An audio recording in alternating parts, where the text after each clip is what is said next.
My name's Alex, and I'm going to be talking today about how to make requests. Requests are specific, doable, and positive, and they stand in contrast to demands. Demands are enforced by punishments or rewards. The problem with demands is that they don't allow the other person the space to make a decision on whether they want to help us or not based upon their own desire and need for help. Rather, they're making a decision based upon an external locus of control, such as the fear of a punishment or the promise of a reward. The problem with that situation is that the fear of a punishment, well, they're already in a fight, flight, freeze reaction. Their adrenaline's already running, and we don't want that for them. And the problem with rewards? Well, rewards are unsustainable. The minute that we stop providing a reward for the given behavior, then it's likely that the other person will develop feelings of disappointment or resentment towards us. Rather, we would like people to help us based upon their own desire to help, rather than an external locus of control. But how do we do that?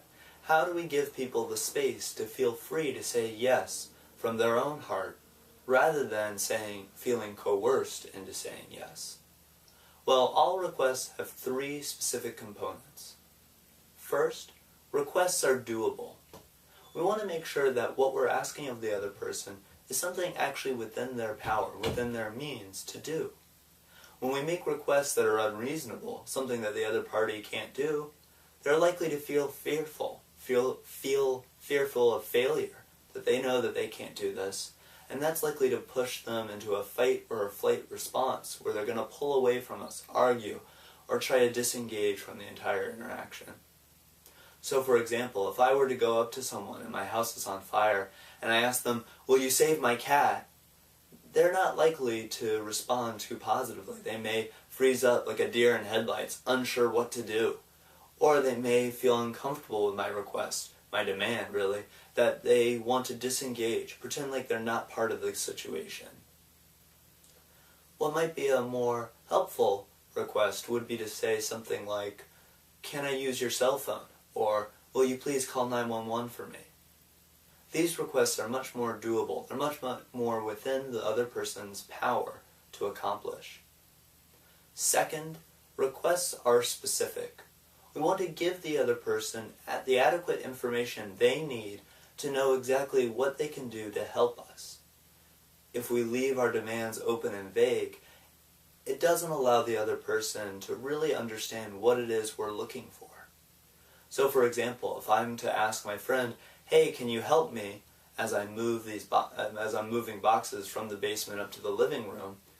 quickly that could become, in their minds, "Help me by getting out of here," or "Help me by supervising and giving advice." Either way, they're not helping us move the boxes up from the basement to the living room. Third, requests should be positive. That is to say, we don't want to ask people to stop doing something. Rather, we'd like to ask people to do something. When we ask people just to stop doing something, we're not really considering their needs in the situation. Rather, we're just considering what needs would be met in us by them stopping whatever behavior we're finding problematic. So instead of saying something like, "Will you stop drawing on the wall with your crayons?" we may want to invite the other person, "Can you please draw on this piece of paper instead?"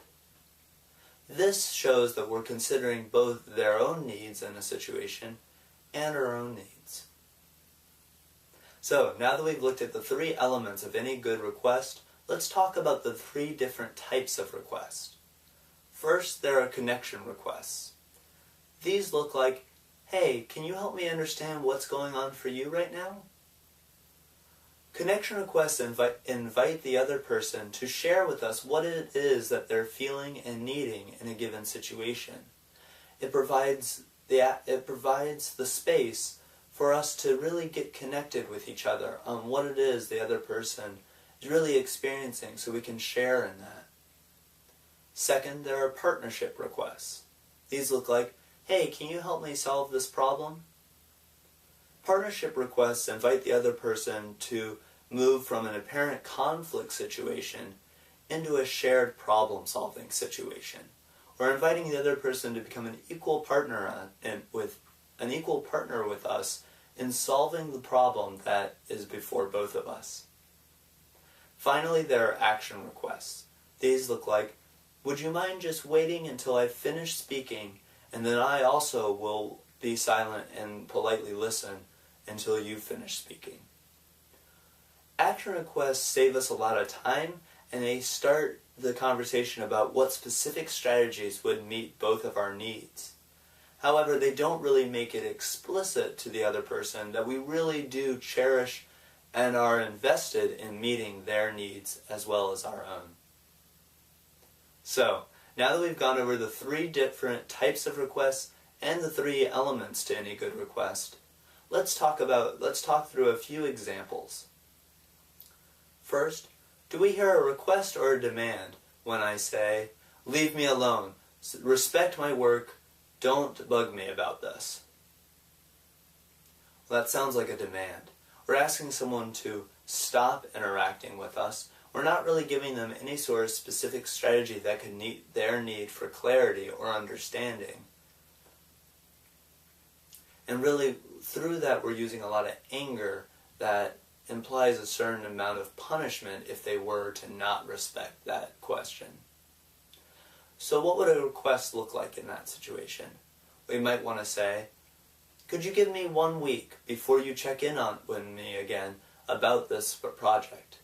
That gives the other person a very specific and doable strategy that they can follow through on that both meets our needs for independence and meets their needs for clarity. So the second example, when I say, stop throwing those pillows, is that a request or a demand? Sounds like a demand. We're telling someone to stop doing something, so we're not really considering what needs they might be meeting by throwing those pillows around. What might we say instead? We might say, hey, it looks like you're feeling really restless and bored. Is that right? This is an example of a good connection request. We're guessing at the other person's feelings and needs in the situation, and that invites them to clarify, to tell us what it is exactly they're feeling and needing, so that we connect with them. We can understand what it is that they're going through. Alright, so that's all for today about requests. I hope you found that helpful